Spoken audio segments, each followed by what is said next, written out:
क्या आपने सुना? सऊदी अरब के $2 अरब के लोन को पाकिस्तान अपने JF-17 फाइटर जेट डील में बदलने जाने की बात कर रहा है। सोचिए, ये कोई पैसे का नकली रोल ओवर नहीं होने वाला है, बल्कि असली जेट्स की ऊंची पंक्तियां, हवाई पट्टियां और नए गठबंधनों के संकेत मिल रहे हैं। ये कहानी सिर्फ तकनीक या व्यापार की नहीं है, ये जियोपॉलिटिक्स, आर्थिक ज़रूरत और सुरक्षा का गहरा संबंध है। पिछले साल दोनों देशों ने एक म्यूचुअल डिफेंस पैक्ट साइन किया था और अब वही कागजात धीरे धीरे ज़मीन पर उतरते हुए नजर आ रहे हैं। पाकिस्तान की हालत आर्थिक रूप से नाजुक है और सभी जानते हैं कि उस पर IMF का बहुत बड़ा लोन है और अब विदेशी रिजर्व भी लगातार उस पर दबाव बना रहे हैं। दूसरी ओर सऊदी अरब अपनी सुरक्षा के विकल्पों को फैलाने की सोच रहा है, खासकर उस समय जब अमेरिका की मध्य पूर्व नीति में अनिश्चितता लगातार दिखाई दे रही है। पर इन सब के बीच में JF-17 इतना ज़्यादा क्यों मायने रखने लगा है? हम आपको बता दें, ये एक हल्का कॉम्बैट जेट है जिसे पाकिस्तान और चीन ने मिलकर तैयार किया है।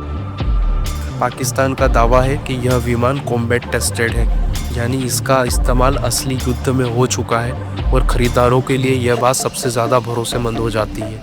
इसके अलावा JF-17 की कीमत और ऑपरेशन कॉस्ट भी अमेरिकी और फ्रांसीसी देश के मुकाबले काफ़ी कम है, इसलिए कई देशों के लिए यह विकल्प भी बहुत ज़्यादा आसान बन जाता है।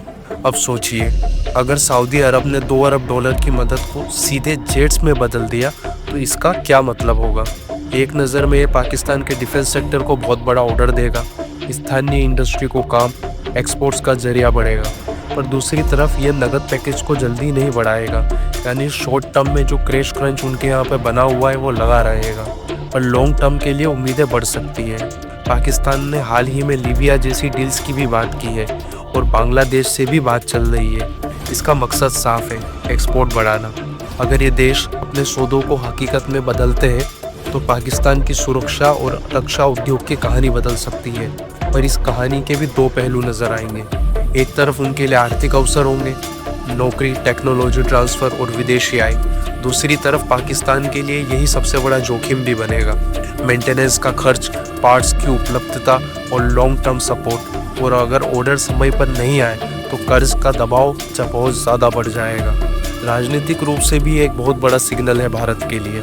सऊदी का समर्थन अब सिर्फ आर्थिक नहीं बल्कि सैन्य साझेदारी में बदलता जा रहा है। म्यूचुअल डिफेंस पैक्ट का मतलब सिर्फ शब्द नहीं है, अगर किसी पर हमला हुआ तो वो दोनों देशों पर हमला माना जाएगा। यह पाकिस्तान और सऊदी के लिए तो एक मजबूत पॉलिसी के लिए दिखता है, पर भारत जैसे देशों के लिए उनकी सुरक्षा की चिंताओं को और भी ज़्यादा बढ़ा रहा है।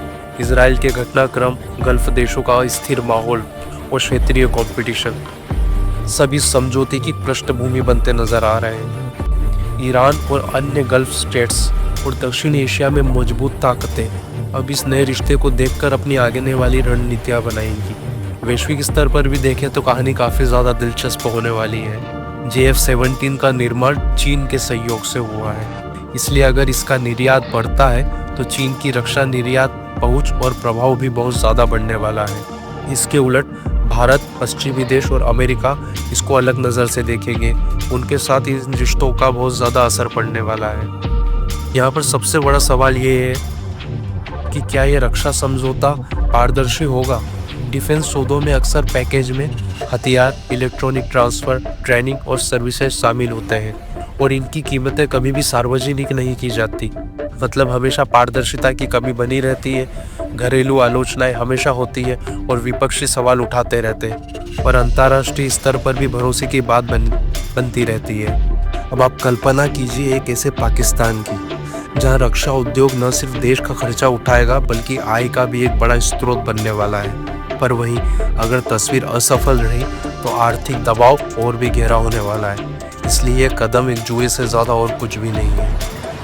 आखिर में यह मामला सिर्फ एक डील का नहीं है, ये एक इतिहास निर्माण की कोशिश भी हो सकती है और यही चीज़ तय भी करेगी कि क्या भारत अपनी रणनीति यहाँ पर बदल पाएगा या फिर गहराते कर्ज और कर्कश के बीच पाकिस्तान प्रतिद्वंद्विता का शिकार बन जाएगा। आपको क्या लगता है, इस डील से भारत की सुरक्षा पर क्या असर पड़ेगा? क्या ये डील एक नए युद्ध को जन्म देगी? अपनी राय कमेंट में बताइए और ऐसी ही जानकारी के लिए उदय IAS को सब्सक्राइब करें। जय हिंद।